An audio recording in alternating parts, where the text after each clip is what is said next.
Darling Downs, you will find it, okay? So it's all publicly available.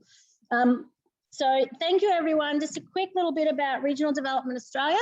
For those of you who don't know me, Trudy Bartlett, Director of Regional Development Australia for Darling Downs Southwest. So our footprint is pretty much from where we are today up to sort of Dolby, Chinchilla, and then all the way out to Quilpie and Thargomindah. So 10 council areas that we look after, and we're partly funded by the Department of Infrastructure to get more grants and programs to the region, progress more projects, and also feedback to the federal government. So if you've got something that you think fits into any of those, certainly get in touch with me.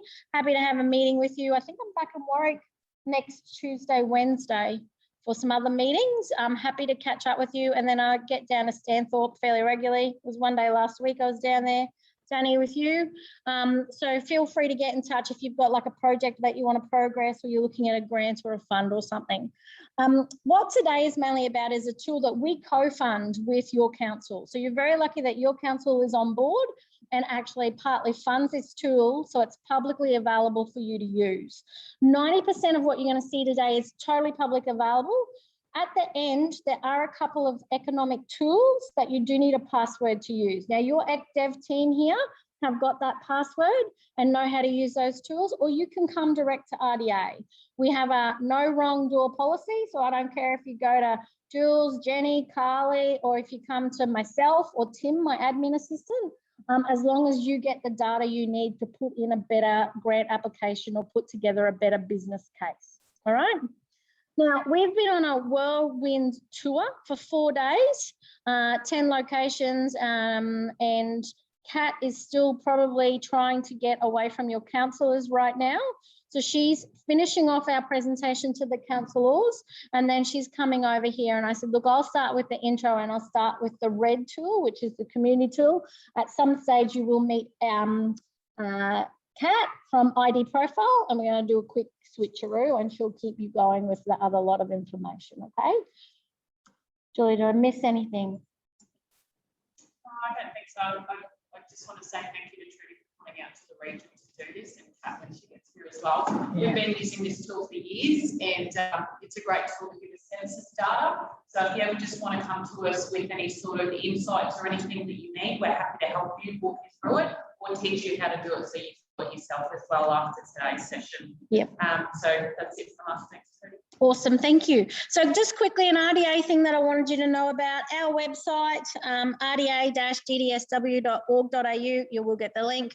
If you're after grants, every month, Tim, my admin assistant, updates the grants on our current grants page. You'll see they're usually in categories as much as possible. And so you can go on there and you can click any of the grants and have a look at what's currently available in your region under those. You'll see just education, how many there are. Now, even though he updates them once a month and he sends out a little newsletter letting you know, by the way, they've been updated, they're there 24/7 for you to look at. I usually know when he has sent out that email saying, by the way, they've been updated, because straight away we start getting emails and phone calls.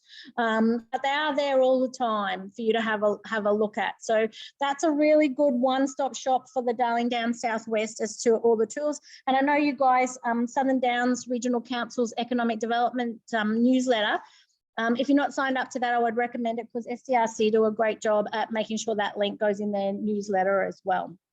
All right, so that's just a quick RDA tool I wanted to let you know about. But today is actually all about Economy ID. Okay, so you'll see here that this is the Economy ID page for Darling Downs and Southwest. Publicly available, it's a website, so easy way to find it, as I said, is ID Profile Darling Downs or Economy ID Darling Downs. But what there is 2 main tabs. There's the red tab, which is the community tab, and the green tab, which is the economic profile tab. Now, I'm going to run you through the community tab to start with. And most of the community data is actually from our current census. So not the one we just filled in, I hope you all filled it in 2 weeks ago, but so the 2016 census. So the data is starting to get a little old. We're definitely on the tail end of the data. However, state and federal government funding bodies know that this is the best possible data you're going to get access to at the moment until the new census data gets loaded. Now, we usually get asked when that's going to happen. To be honest with you, it's usually between March and now next year. You know, so March to June, July next year, it actually takes that long for that to be loaded.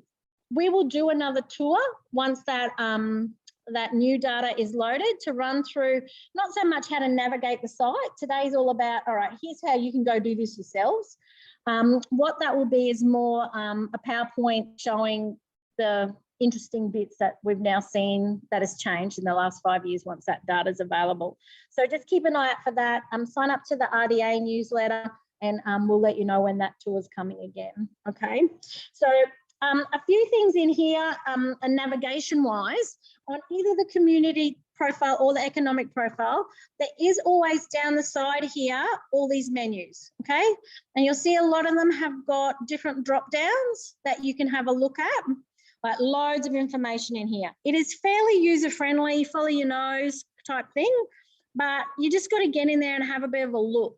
Now, my recommendation would be very, before you get in there and have a look, because there's a lot of information, be very clear about the argument you're trying to put together.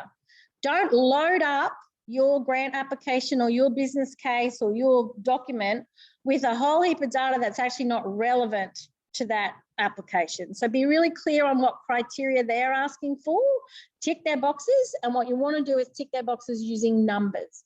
If your grant application has a whole heap of words in it and no numbers, that usually screams of waffle and not evidence. This is your tool to hopefully provide you with some evidence to make sure that you get that grant, okay? Or business case or whatever it is. So be really clear on what you want first. So the menu down here has loads of information on it, but what you can do is you can get to the same things down the bottom here. So a massive big tool down the bottom here where you can have a look at what you want. So, you know, we're trying to do a leadership course to increase volunteering. You can come on here and you can have a look at all the volunteering data. So you can go through it either way, on the side here or through the table at the very, very bottom, okay? And the green tab's the same, just different subheadings, but the way to navigate it is exactly the same, all right? So that's how that works. Also, you can have a look here. One of the first things that we usually have a look at for any region is the population highlights. So this is for all of Darling Downs and Southwest. But what you do is you just come down here and you'll drop down and go into just Southern Downs. So we're in Southern Downs today. We want to be interested in Southern Downs data. So this will tell you things like your population.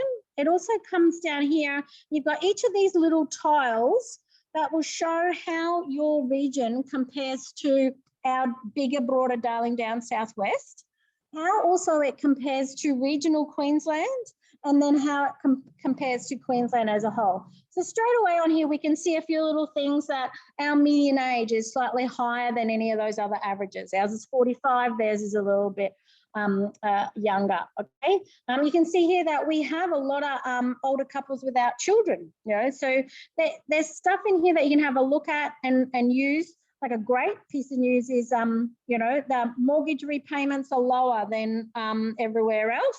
We might slightly earn less than everywhere else too, but we've got less rent, less mortgage. So as an ex-dev team, if you're trying to get more people to move to the region, I would be highlighting that our mortgages and our rents are lower than other areas at the moment. So that's just some really cool little population tiles there that you can use. And the other bit that I want to tell you is everything that's on here, you are allowed to use. There's no plagiarism that you need to worry about. And you'll see we look at, there's this export tool. So you think that's a good little graph and you use it in a PowerPoint presentation or in a grant application, you can just hit this little export tool and you can actually export that to use, or you can export the whole page. So if you're thinking that's all great data, I want it all, you can export the whole page. And then there's this really cool share function as well. So if you're like part of a comms team or you want to just, you know, fancy up some of your social media posts, you will use that share data there to share direct to Facebook, Twitter, all those sorts of things. All right.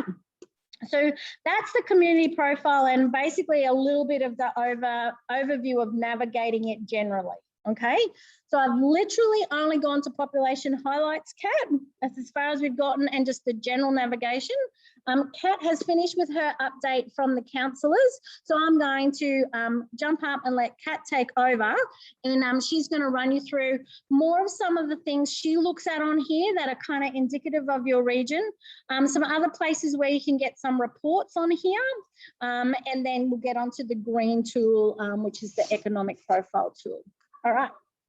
Yeah, while we swap seats, go ahead. See you guys.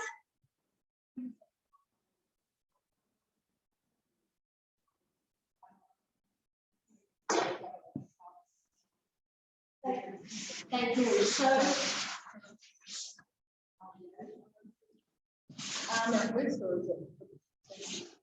no, so this will have all 10 councils in there. So you can define down to council data.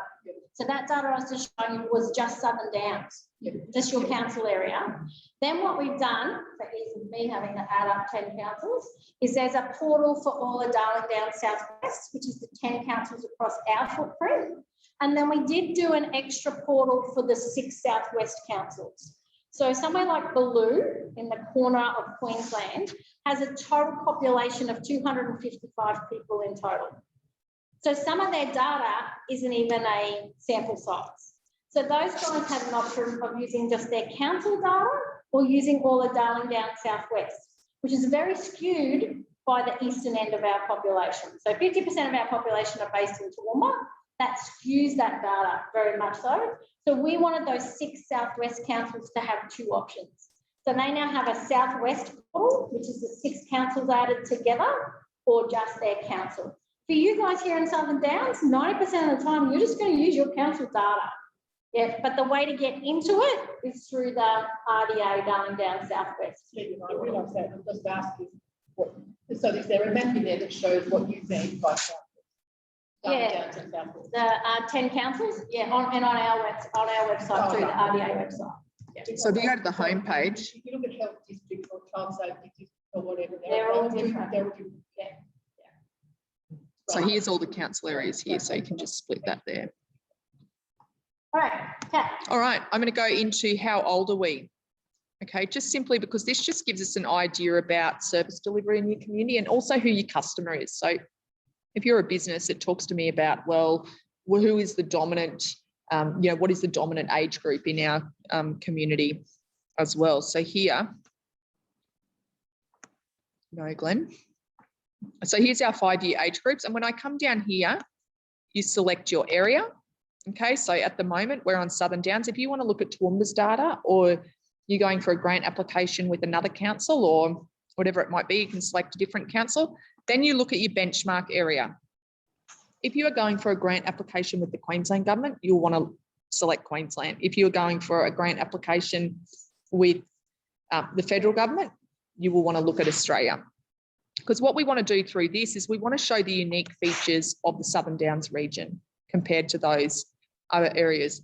The first thing we get is we get our data tables. So here you can export this information. You can do that into Excel or Word. When we come down, the place I like to live is in my charts, because straight away I can see exactly what's happening in this community. And I mean, you can get, you get that feel for it straight away, and we can see the dominant part of our population is up through here. Okay, that 50 plus. And when you compare it to Queensland the whole way along, it's very strong in that aging population, which means that council needs to think about things like, and our business community needs to think about how we age in place.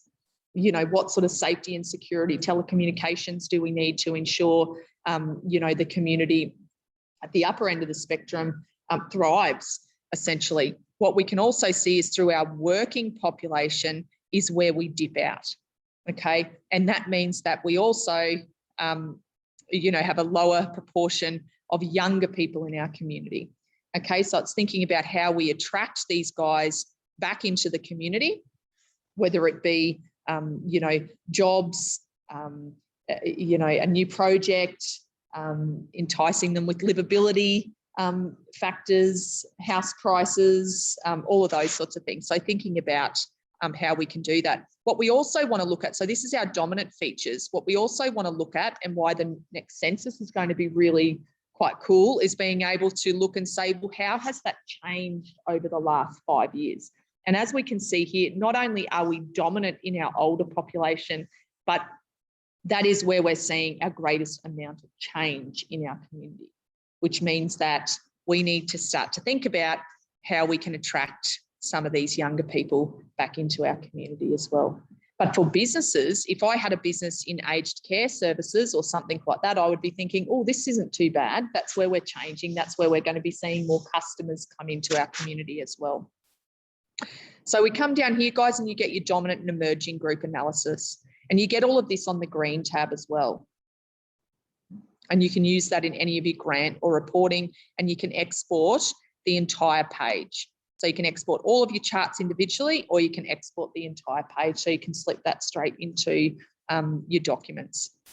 Now we get lots of other bits of information that we can draw upon here, including the who are we, what do we do, how do we live, and you guys can have a really good play with that when you get on your laptops or your phones or whatever it might be. I'm not going to run through each one because I want to get onto that green tool so I can show you how to use the model. Okay, the next thing that I want to show you, and this has been quite relevant for grant applications at the moment, is the particularly for the impacts on the region around your job seeker data. So job seeker data is a new piece of information, new data set that we've been given access to that we wouldn't necessarily be given in normal times. Okay, so this comes from Department of Social Services. And the thing I like about it is it talks to me about who in your community is accessing over-the-counter benefits. So when we look at your unemployment rate, or we look at your, any of your unemployment data, we actually, it's not necessarily the best reflection of perhaps what might be going on the ground, simply because it bounces around a lot because it's based on a survey, whereas this is based on figures across the table. So we can see here from March 2020, which we would consider almost, let's say, business as usual prior to COVID, we can see that on the Southern Downs, we had 1,836 people accessing job seeker or youth allowance. Okay, and just don't forget that you can work, I think it's up to 10 hours on that particular payment. But in July 2021, we've got 2,008 people accessing job seeker or youth allowance payments. So we can see that during that period, we've had an additional 172 people accessing those payments. So we can look at it and say, well, since COVID, that's kind of been more of the, I guess, short to medium term impact. When we want to have a look at the very short term, and some people have been using this in their applications, we can see in the peak of COVID, March to June, we actually had an additional 874 people accessing job keeper, job seeker, or youth allowance payments. Okay, so it really shows what the, I guess, economic fallout, economic cost was in terms of jobs in the community. But certainly that's tracking in the right direction. And the thing I like about it is that it gets updated monthly. So we're at July 2021, so the August figures will come through. So councils and community can track how you're going in terms of getting people off those benefits and back into jobs. Yes. Yes, 100%. But that's why. In your grant or whatever, you use those applications, use the figures and say, we believe these are from a mix of this and this and this. Yeah. However, when you look at that COVID quarter in particular, there is no doubt that that was COVID, without a shadow of doubt. So, yes, essentially, there's lots of different conclusions we could draw out of lots of different things, but that's why when we look at that particular quarter, and that's the quarter we're most interested in, particularly when we're looking at grants and things like that, that is driven largely by COVID. And again, as I said, you've got to be clear on what the story is saying to start with. If the grant isn't COVID stimulus, not COVID related at all, it's been rolled out by the Drought Resilience Agency, you've got to find the data that backs up that you guys have been in drought. Because that grant is actually not interested in COVID.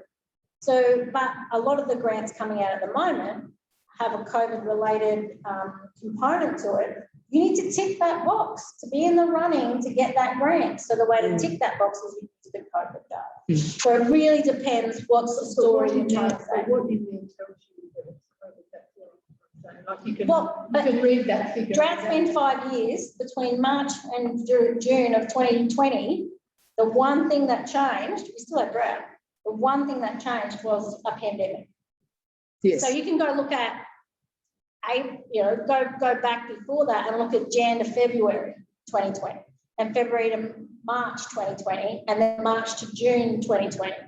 And you'll see that there's a definite jump there as far as, what else happened in March to, like, droughts been 5 years. Yeah, but I know, but it hasn't been like this for 5 years. There's been peaks where people have closed businesses or laid off 200 people. Or and we sometimes when we sorry to be a nuisance, I'm just trying to sort of tweak out the rationale. the rationale is the time period.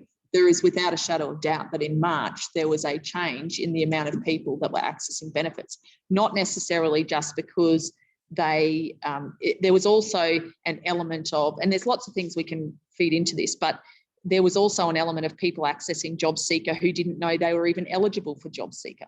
So there are people that came out of the woodwork. So a proportion of those people perhaps weren't necessarily actively really looking for work. It was the fact that you were able to go and fill out a form and there were no consequence. So there was you didn't have to provide any evidence base of certain things. So yes, there is lots of things we can draw out of this and be able to say, oh, well, is it this and was it that and was it that? At the end of the day, that is the time period that this occurred, and it was enacted by the COVID outbreak. And that's absolutely. Yep. 100%. Doing this too, and there's been some other things like building approvals. We pulled up and it shows it in a timeline, and there's like a peak in 2010 or a peak in 2014. And we were sitting in Paru and we're just like, what the freak happened this year? Because there's all of a sudden a peak, and they're like, actually that was the building we're sitting in. We built that and it was a massive, multi-million-dollar thing. So on theirs, it all of a sudden peaks. But from an outsider's point of view, it would have been like, what the hell happened in Paru? So that on the ground can also explain it as well, which is good. But the data still shows it. They could give us the explanation, but the figures still had that there was this massive peak in building approvals, which was that they had gotten all these grants and had actually built like this massive big community centre. Yeah. Absolutely. The last thing I'm going to show you on this page is the report writing function. So what you can do is actually come on here and all the things that Trudy has shown you, and some of these, like I went through my 5-year age group with you and different things like that. You can come on here and just pick all the different topics that you want. So I've got occupations, housing tenure overview, people renting versus mortgage, all of that sort of thing. You can come on here and do that. Come in here, put your email address in and send it to yourself in Word or PDF. So if you don't feel like trawling through the site, or, you're more inclined to sit on the couch and read something, it would be worth going in and getting that report writer to just spit that report out for you, and then you can print it out and have a look at it. It's got all of the same information. It's basically the way that it's delivered through the site is it just collects all of the information of the site and it's just printed out. Okay. I would quite often use that one to say we're about training migrants to get certificates. It's education, qualifications, and it's about migrants. They don't want to know the rest of the stuff. So you go in there and you only click those boxes and you get this nice, easy lot of information about all the other stuff. So here I'm on my economic tool, and the difference with my economic tool compared to the community profile is the data updates. So this gets updated yearly. So in every March, we will update our economy ID for all of our councils around Australia. I think we've got over 300. So we will come on here, update that data, and the data sets come from a range of different sources. So The red tool basically draws all of the information from the census. There are a few other things like job seeker that come from social services. However, this tool actually draws data from labour force survey, Dun & Bradstreet, tax information, national and state accounts, household expenditure survey. There's a whole range of sources that come in to be able to create this economic tool for local government areas. So the first thing I'm going to do is just take you to some places where when the new data comes out, you really need to go and have a look for your community to see how your community is performing. Okay, so this is for the RDA Darling Downs Southwest region. What I'm going to do is click down once again. I'll come down to Southern Downs Regional Council area, and this is telling me how my economy is performing in the region over time from 2001. So this is the strength of our economy, I guess, in terms of our gross regional product. So we can see here over time since 2012, we've had a little bit of growth year on year. And I actually was chatting to the council and we were going through different time periods, and there's only 1 year, I think, of negative growth in this region. Whilst it hasn't been significantly high pockets of growth, it's just been steady growth over time. And we can come down here and we can see and compare that to the growth in the Queensland economy. And I mentioned to them that as part of your advocacy, if you start to see that line move apart from the growth in Queensland, that is when you need to start to show charts like this to be able to say, well, our community isn't growing as fast as the rest of Queensland and we need to catch up. So we can see there, it's not too bad. It's going in the right direction. This is it compared to Queensland. This is our average annual growth rates. And then we get our figures and numbers down below that you can use in any of your grant applications if they ask what is the size of your local economy, that sort of thing. So you can use that data straight from your gross regional product. The other area that I go to is I like to look at my local employment. Okay, so the first part is I want to know how my industries are performing and how my businesses are performing. Now I want to know how my jobs are performing. Now, part of this growth here would have been kept alive with JobKeeper payment. Okay, so where we see a bit of growth, we know that JobKeeper has kept alive some of those jobs. But we can see we've also, since 2017, we've had some steady growth in jobs in our community as well. And we can actually see, we can break it down by industry. Okay, so if you've got a passion for the agricultural industry or real estate or retail or whatever it might be, you can actually break it down by industry, which I'll show you in a second. But we can once again compare that to Queensland and we get our numbers below as well. Okay. And don't forget, guys, you can export these pages. Okay. So if you wanted to show, for example, if there was a drop in unemployment, if you wanted to attach that to a document to say, well, actually, we've had year-on-year consecutive employment loss in our community, that's a good way of doing it. The other thing that we can look at, so over here in our community profile with our job seeker, our job seeker payment, we were looking at that COVID quarter. We can also look at this, the COVID quarter, through quarterly economic indicators. Okay, this is our COVID quarter here. So we had strong growth from June through till March, which has supported and helped to support our GRP. This is our COVID quarter and the drop in GRP that occurred during that period. Now, that's for a variety of reasons. That's to do with exporting. That's to do with people just having to stay at home during lockdown, our borders being locked out, things like that.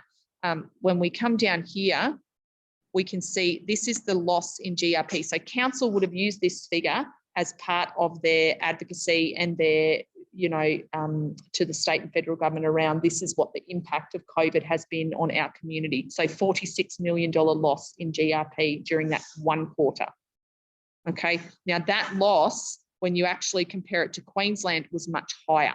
So in that initial period of COVID, regional centres were hit much harder than urban centres. Now, urban centres have been hit much harder. So it's a real shift in the way things certainly have worked. And earlier predictions were that regional communities were really going to suffer through this. However, because regional communities haven't had a health an outbreak, we've been relatively immune to what's happened. So yeah, we can see the next data drop those other quarters post June 2020 is going to be really interesting. Yes, it's going to be coming out soon too. It's coming out in the next couple of weeks is my understanding. So we can see here, we can also do that for local jobs.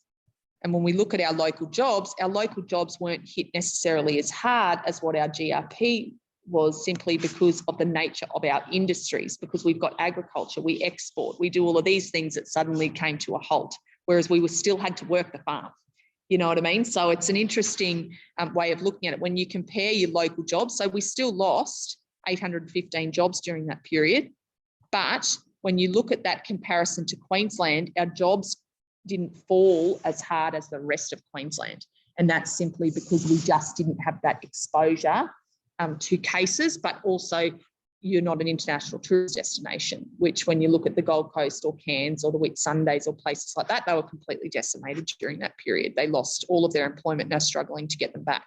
So yeah, so certainly here we can see that quarterly change. So that's really helpful with you if you're going for applications as well, and there's a COVID element to it, that is going to be very helpful for you guys as well.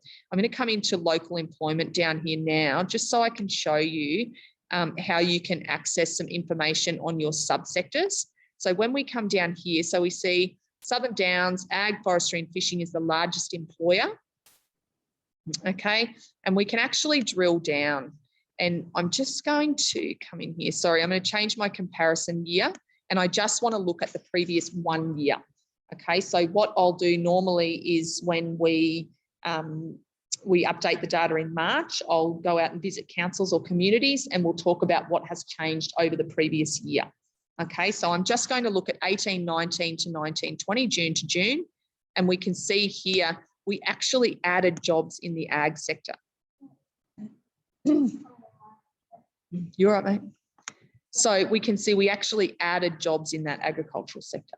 And part of that, because we also had a reduction in part of our value add during that period in ag, is that we've got more people working for less. And when I was chatting to the mayor, he was saying it was about the return on products. So the price of products is what affected it during that period. However, that has changed since June. So we're waiting for that next set of data to be able to say, well, what does it look like now? Because at that time, the mayor was saying we had people going to the farm gate and, you know, even though it cost something might have cost $12 to produce, they were getting only $8 at the farm gate. But if they didn't take it to the farm gate, then you lost $12. But if you took it, you only lost $4. But you still have to get the same amount of people working for that product. So it's really interesting what the types of things that the drought can do as well. So we can see manufacturing during that year. We've added employment, fabricated metal and food product manufacturing were the main ones, and so on and so forth. So you can come back down, guys, and you can actually start to drill down right into those industries and be able to see exactly where you're creating employment in your community. So this is how we can see ag, forestry, fishing, construction, healthcare. And when we come down the bottom, we can see that change in employment over that previous year. So we lost COVID, you know, when we start to break down our industries and we see what industries have been hit, we can see straight away exactly, what some of the drivers may have been behind those sorts of things. Education and training is partially COVID related as well. Yeah, so very interesting.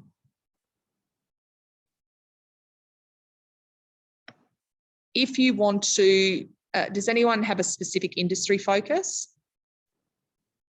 No, yes?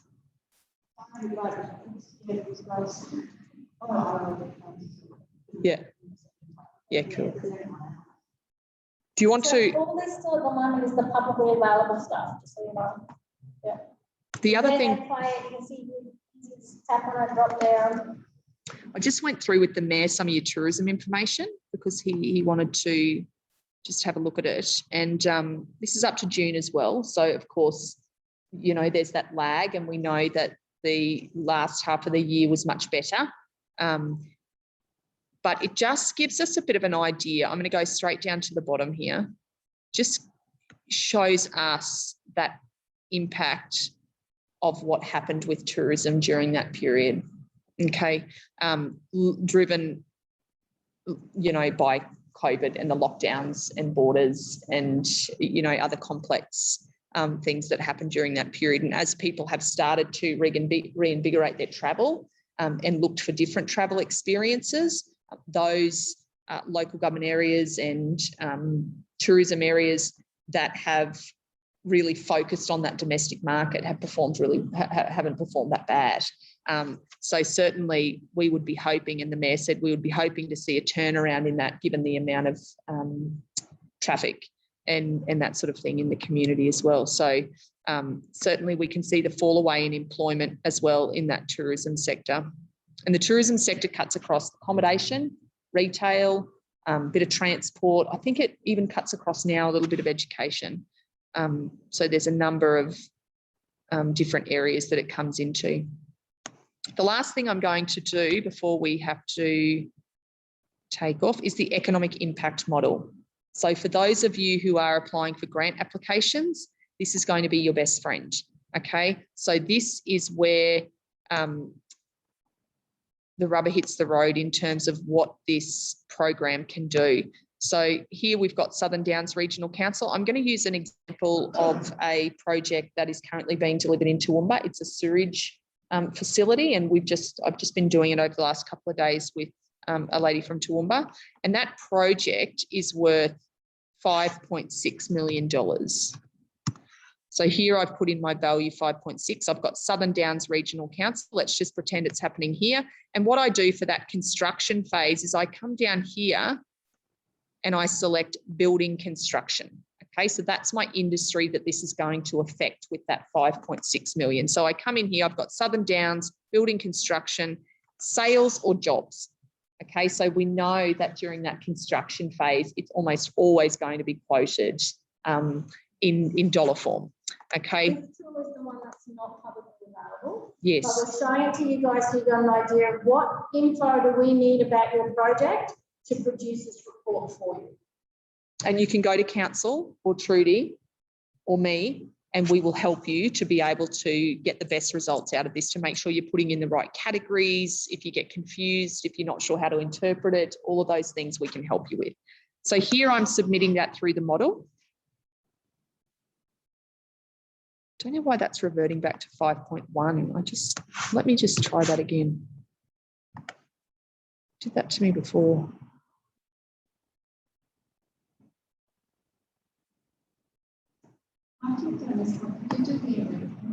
Yes, I will. Okay, that's stayed. I must have pressed it.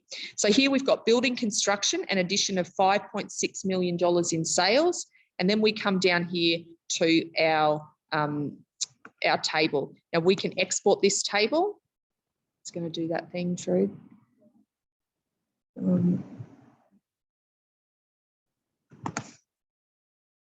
Okay, so when we come down here, we can see it talks to us about our starting position of the Southern Downs Regional Council area in the building construction sector and all industries in terms of output, value add, which is profitability in that industry, local jobs and resident jobs. The difference between local jobs and resident jobs, local jobs are the jobs that we offer inside of our community. Residents' jobs are the ones that are taken up by residents. Okay, so there will be some jobs in our bucket that are taken up by people from Toowoomba, maybe people from Gundy, things like that. Okay, but they're still our local jobs, but they may be just people coming in to do it. In SEQ, you may find that you have, Southeast Queensland, if you're in Moreton Bay, you may have a whole bunch of people coming in. 50% of your jobs may be taken up by people from Sunny Coast, you know, so it's the borders are short and small down there. So we can see here, that's our starting position. Then we get our impacts on the Southern Downs Regional Council area. Our direct impact is 5.6 million.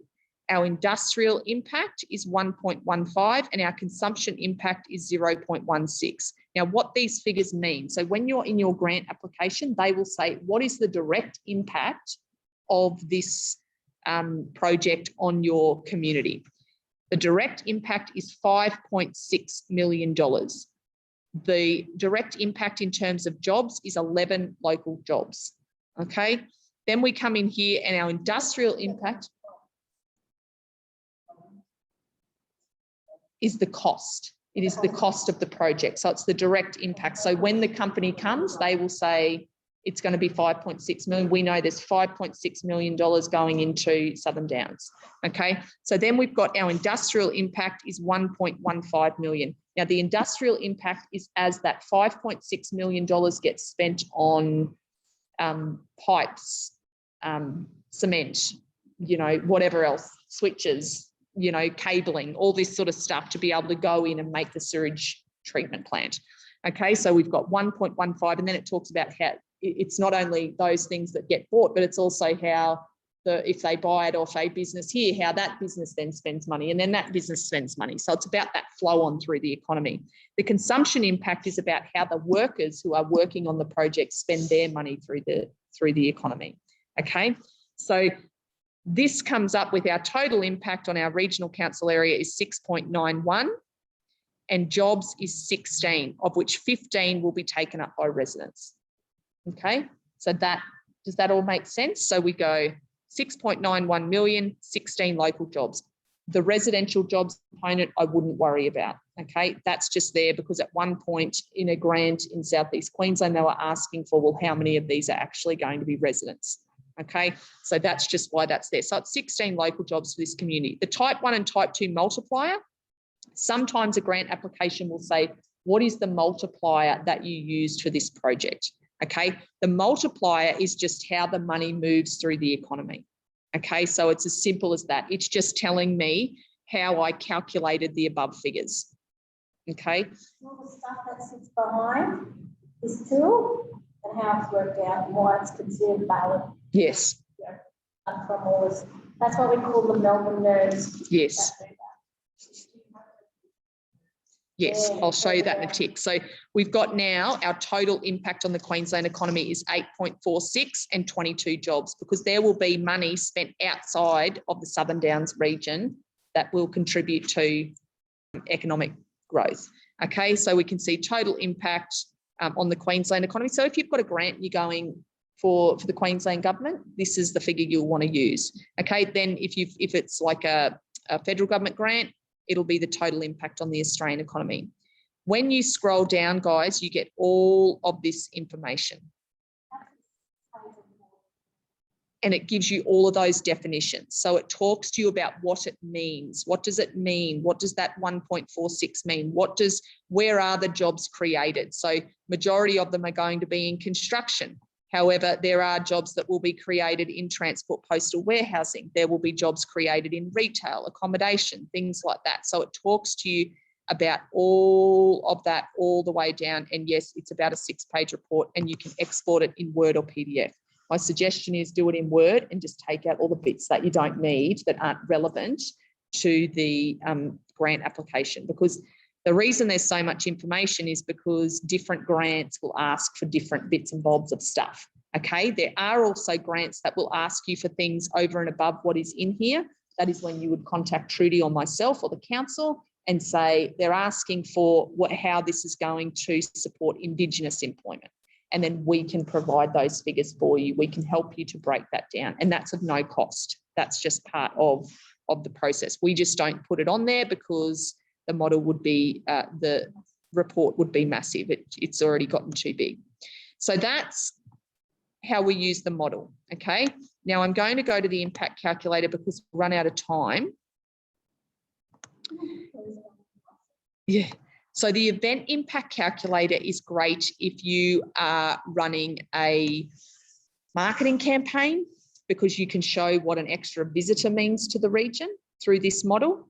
And I'll get lots of councils ring me about that and ask for help to be able to do that. And that's completely fine as well. We can work that out. Or if you're running an event in your community, like the show or something like that, and you want to maybe go to council or you want to go to the state government to be able to get TIQ funding or something like that, you can use this model to show what will be the economic impact of that particular event. So here we've got, I'm just going to put in Gundy races. This isn't publicly available, so it's behind a password. So council will help you to prepare part of that. So I've just put in Gundy races. I know we're not in Gundy, but like you and companies different models, we will do a training session with you with those passwords. It's more about just making sure that you use the right stuff and you know how to interpret it. So a good example is we had an aged care facility who had access to it somehow. When we've done it, we're going to build a new aged care facility and it's 3.2 million in aged care, and this is the flow-on effect. You're like, but that 3.2 million isn't in aged care, that's in construction. And the multiplier on construction is considerably bigger than the multiplier on aged care. Then what you need is a second report that says once the aged care facility is built, how many people are you going to employ? Well, we know we're going to employ 13 people in aged care. So one is an operational phase, one is the construction phase. They used the wrong one on the construction phase, which would have maybe cost them their grants in a highly competitive grant round because their numbers wouldn't have stacked up. So that's the only reason why we really don't give you the password. But if you find that you use it a lot, I'm more than happy to do those sessions. A good example is the Department of Ag had the regional economic development grants, and they were like pumping out loads of them, helping businesses put in their red grants. And I said, look, come on in, guys, and I'll give you a training session and just give you the password. So, you know, especially when you're down and maybe the last minute numbers changing in a grant application, you know, we're more than happy to do that. So if it is something you find you would get value out of using it a lot, let us know.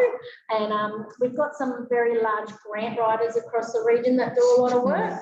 And we've given them access to it so they don't have to come through us all the time on the proviso that they can charge for their grant writing services. They never charge for that report because they can get that, you can get that report from us, you know, so, and your council fund it so you can do that. We co-fund it so you can do that. We're not letting people charge for it. So, yeah, but certainly if that's something you want, talk to me offline and we can, more than happy to do another session with you. Sorry, Kath. No, you're right, mate. That's good. So we've got Gundy races, excuse the Gundy bit. What we do is we come in here and we type of event, so sport and recreation activity, okay? Then we've got our significance of our event. Now, the significance of the event is about where are you attracting that visitor from, okay? So if it is local, you are attracting that visitor from within your local government area boundary, okay? So you're talking about the Southern Downs Shire, okay? Then we've also got these people who come in from the region who you guys might decide that, look, we think the region is about a 2-hour distance, okay? So you might be attracting people from Brizzy, Toowoomba, you know, Gundy, places like that. So you've got that, you know, you create your own radius. When I was in Cookshire, our radius was 3.5 hours because that was Cairns, okay? So it's about thinking about what is your radius for your region, okay? Toowoomba is a big draw card, so is Brisbane. You know, you've got Lockyer, places like that. So when we think about our region, it's sort of that about that 2-hour distance here. Then we've got our state-based people who would be coming from outside of that 2-hour barrier. Okay, so the way that I used to set it up when I was at Moreton Bay Council was that we had our local postcodes for Moreton Bay. Then we had all of our postcodes outside of that it used to be sort of an hour radius we did for that region. And then we had all other postcodes were considered state-based visitors.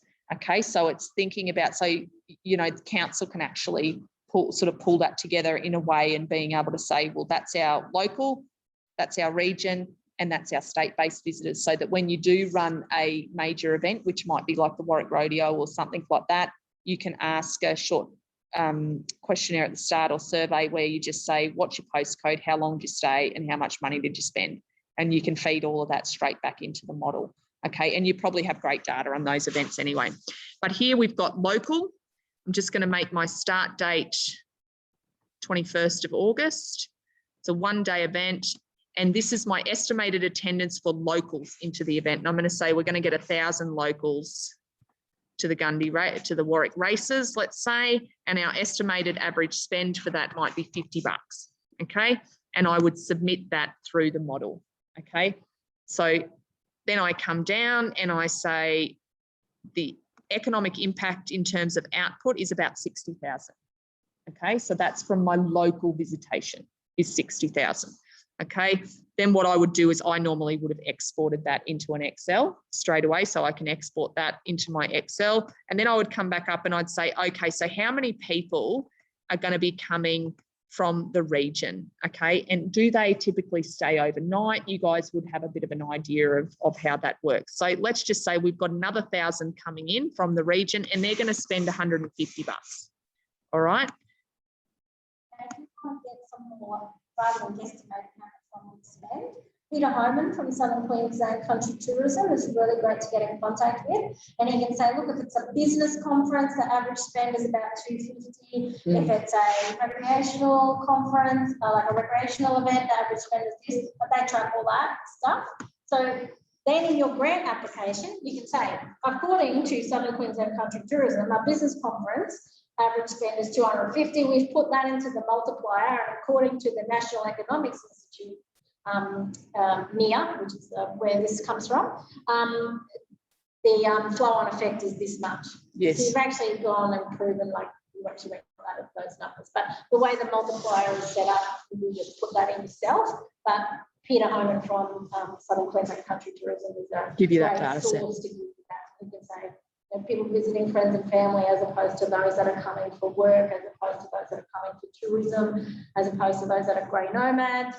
Yes. All very different dollar spends. Yes. I can imagine. But he will give you a better guesstimate than what we're doing right now.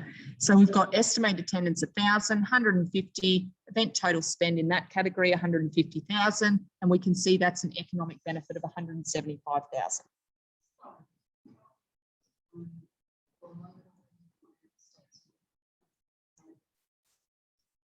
Yes, and combine it. Correct.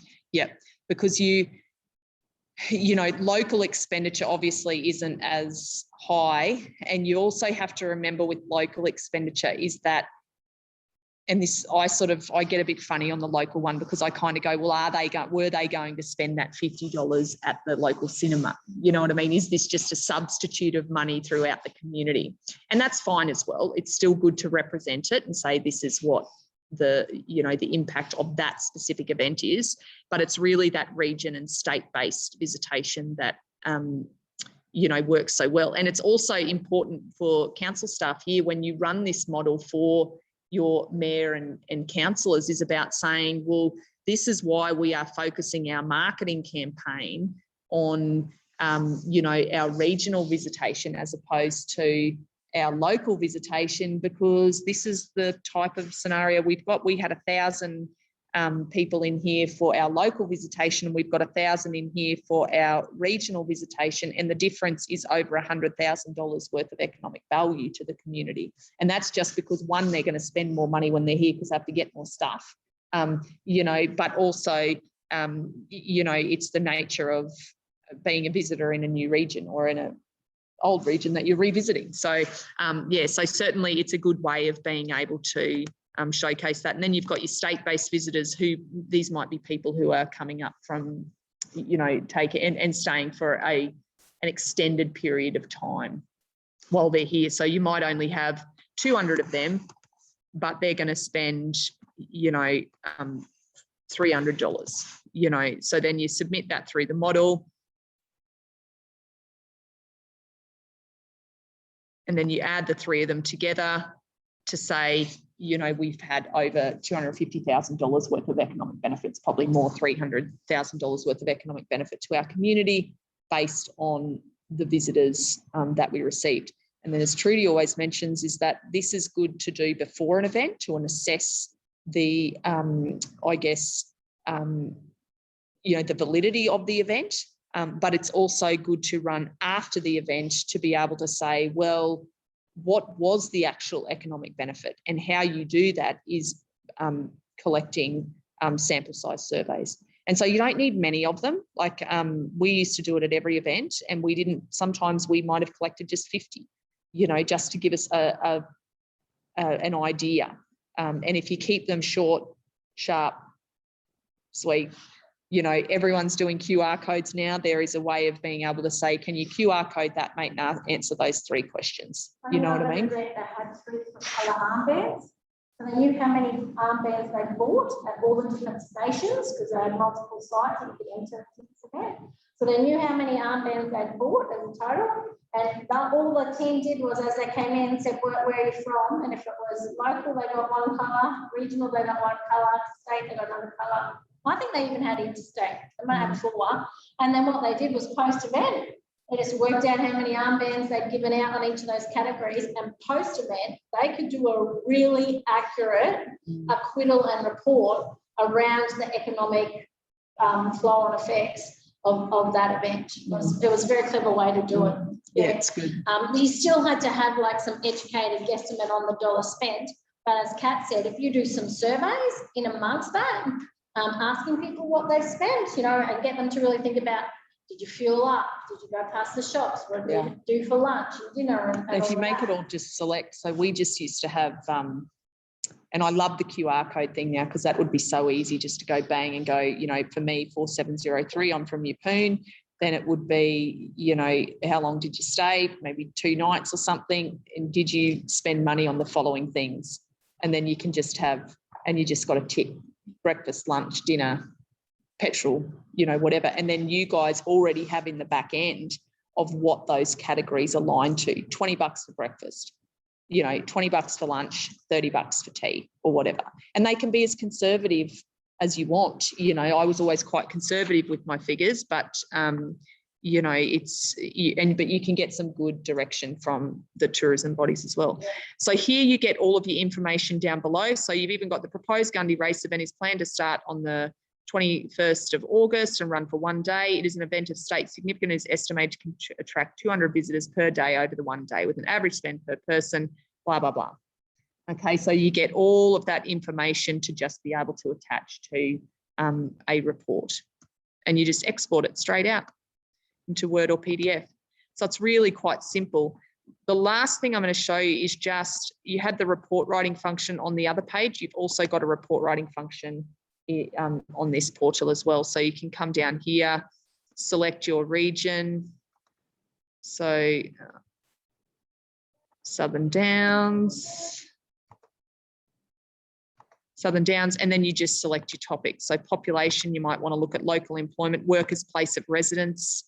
You might want to look at, you know, some key statistics in your workforce, things like that. So you can just click on all of that, come down here, send it to yourself in Word, put in your email, and you've got an economic report for your region. And you can also do that for industry sector reports. So if you're interested in the ag sector, say, for example, you can come on here and say, well, Southern Downs, and I want some information on my agricultural sector. And then you absolutely, so you can get your employment, your value add. You might want to look at exports, and that'll talk to you about international versus domestic exports in that market. All of your local worker statistics. So how old are they? You know, what do they earn? Things like what qualifications do they have? You know, I had a council once that was fixated on finding out what the qualifications were of people in retail, because they had the, you know, they'd drawn this conclusion that we've got so many people who are overeducated working in retail, and we need to get them out into doing the, you know, creating career paths for people, which I thought was really interesting. I thought that's a really cool way of being able to use the data. So certainly, once again, send yourself that in Word and email the report. So any questions? I know that's all like super fast. Really specific questions about a particular project or the rest of it. I said to you guys, I'm back here next Tuesday afternoon, Wednesday morning. Happy to line up a meeting.